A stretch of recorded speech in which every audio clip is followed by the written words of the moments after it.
Hello from the MU Career Center. We are excited to talk to you about writing an effective resume. No matter if you already have a resume or haven't started one yet, we look forward to helping you get noticed by employers. You may not find any purple squirrels in nature, but they do exist. Professionals who do recruitment use this term to describe the perfect candidate, someone who checks all the boxes and seems ready to start right away. We want you to become this unique candidate by doing these 3 things. Highlight your strengths. Everything on your resume needs to show off your great skills and strengths. Target their needs. Find out what an employer is looking for and tailor your information to match up with them. And lastly, look professional. Overall, your resume needs to be attractive and easy to read. So let's get started. We would love for you to take out or bring up your current resume draft so you can note ideas to enhance what you have already put together. If you don't have a resume yet, no problem. We are excited to help you get a jump start, so bring up a blank document to begin brainstorming. Successful candidates who get noticed know their greatest strengths and skills and show those off to the reader. Let's begin on experiences you would feature on your resume. These could include both paid and unpaid experiences such as part-time jobs, internships, volunteer work, and organizations you might be involved in. Consider how you would describe these holistically. By breaking them down this way, you can better create or enhance content that is tailored and thorough. Start with the basics. What did you do?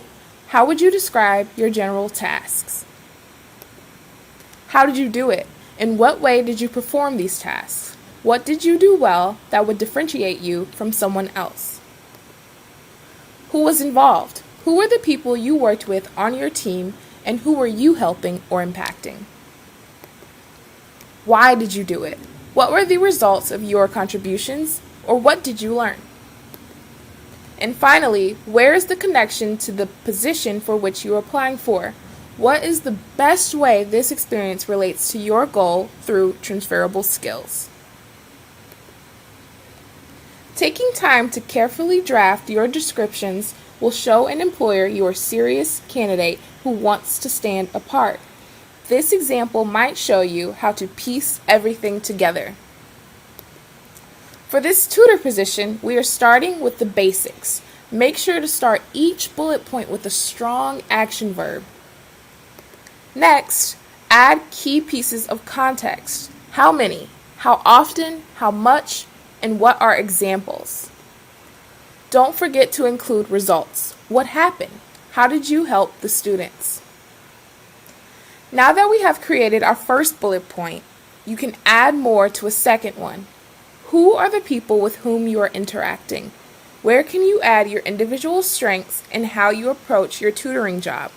Your description should be action and results oriented, not just a blank description that anyone who has worked Here are your action items for working on your content. Use a general format for your content, including an action verb, adding details, and finishing with results. Quantify and qualify as much as possible. Add language where you can explain how you work and the skills you would bring to any new position. In most future positions, you will be working with others. Don't forget to add the people involved. Finally, wrap up your experience with outcomes.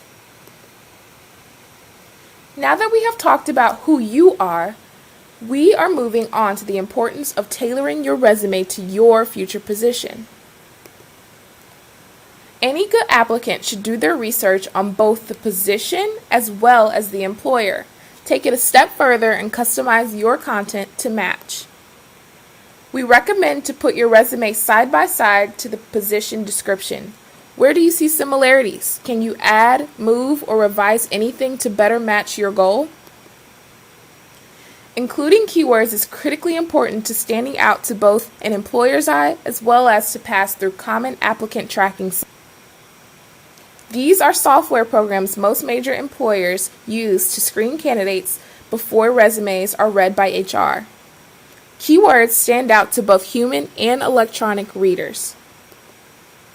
There may be a chance to include more specific section headers if your experience naturally groups together. For instance, if several experiences are writing related, it might make sense to create a section called Writing Experience to better highlight it. The most important info on your resume floats to the top. Order your document so the good stuff is easy for the reader to access. Lastly, consider how you will be submitting your information. If you are emailing a document directly, you may be able to add some stylistic elements to make it look attractive. However, if you are submitting your document through an applicant tracking system, you should take out any columns, tables, or other formatting tools to keep it simple and easy to scan. The action items for targeting your document start with closely reviewing each position description, highlighting keywords and tasks that relate to your background. Where you can, add language to your resume that can closely match the position. However, this does not mean copy and pasting. Lastly, make sure your most important information floats to the top to engage the reader immediately. Now that you have reflected on your experiences and done your research on your future positions, it's time to talk about putting all the pieces together. Every resume begins with contact info at the top, and your education section is usually near the top as well. After this, what else you can include is completely up to you and what experiences you are bringing to the table. These do not have to be the exact names of your sections. These are simply areas you could represent on your document based on what you have. The exact titles of each section are up to you. You should have references in place before you apply for jobs, but those should be listed on a separate page. This page would have your same contact info at the top and include each reference's name, position, employer, phone, and email. Make sure your references allow you to have permission ahead of time. To highlight the most common elements of a student's resume, let's start with the contact information. Your name should be the biggest, boldest item on your page. After that, you must include at least your email address and phone number. Physical address and web links are optional. For your education section, spell out your full and correct degree title as it would appear on your diploma. Check out majors.missouri.edu to double check if you are unsure. Also, list any areas of emphasis, minors, and certificates if applicable. List the name of the university and location, your anticipated graduation date, and list your GPA if you are excited to show it off, or if a position is requiring a certain GPA in their qualifications. If you don't like your current grade point average and your future positions are not asking for it, you may choose to leave it off. Check with your academic department for recommendations of when you should include it. Now we are checking out the compelling content in your experience sections that we talked about earlier. Remember, this is the place employers will look to most to determine their interest. Make sure all of your headings are consistent, including the title, employer, location, and dates of employment or involvement. Don't forget your numbers, strengths, and outcomes to round out this section. If you include any additional sections on your document, such as activities, leadership, volunteer work, or others, make sure to include bullet points under these experiences as well. In some cases, these experiences are as relevant or more so than paid experience you might have. So it is just as important to add good content. How you contributed and who you interacted with as a part of this involvement. Action items for customizing your sections include Kicking off your resume with a big, bold name and key contact info. Your correct degree title, grad date, University of Missouri, and any additional academic information. Good headings in your experience listed by the most recent first.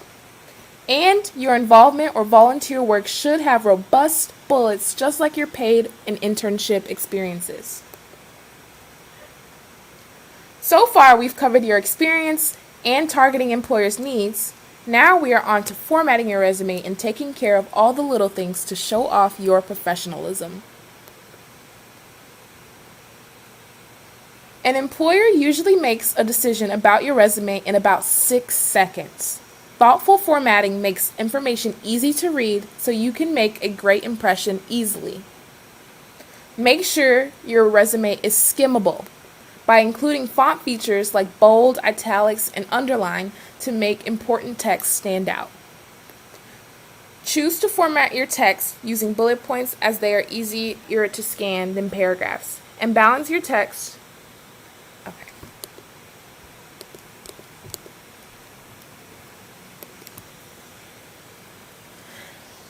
An employer usually makes a decision about your resume in about 6 seconds.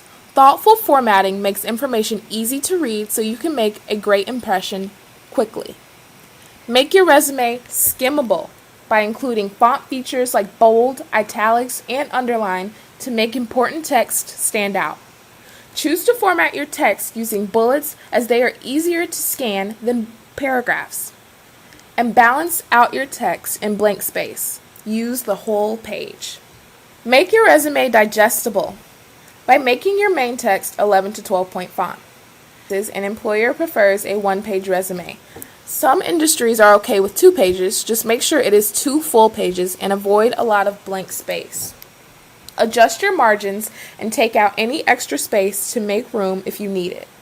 Make your resume attractive by avoiding templates to create your document. They are difficult to manipulate and are easy to spot by employers. If you need design and formatting ideas, check out your 60-plus resume examples on HireMizzouTigers.com. Employers are not looking for unnecessary information, such as hobbies, pictures, personal information like a birthday or gender, and statements that include the words I, me, or we. None of these should appear on your document. You should avoid shortcuts like abbreviations and jargon where only Mizzou students and staff know the meaning. Spell all of this out to avoid confusion and be thorough in your content, as we have talked about already. Lastly, the ultimate resume killers include embellishing or giving incorrect information and not correcting grammatical or spelling errors. This reflects poorly on you no matter what industry you are going in. Carefully edit your document and be truthful in your representation of your experience. Here are the action items for your formatting do's and don'ts. Make your document easy to skim. Limit your text to 1 to 2 pages in 11 to 12 point font. Help your document look good by getting ideas from Hire Mizzou Tigers. Leave out unnecessary information. Spell out abbreviations. Show off your great experience by not over or underselling. And avoid red flags like typos and others. Now you are on your way to a professional, polished document that will catch the eye of employers. As long as you can highlight your strengths, target their needs, and look professional, you too can become a purple squirrel. Check out our resources at career.missouri.edu, where you can find helpful career tips and ways to connect with a career specialist. They can talk with you individually about your resume and all these other topics anytime, Monday through Friday from 9 a.m. to 4 p.m. on a drop-in basis while classes are in session. We look forward to seeing you.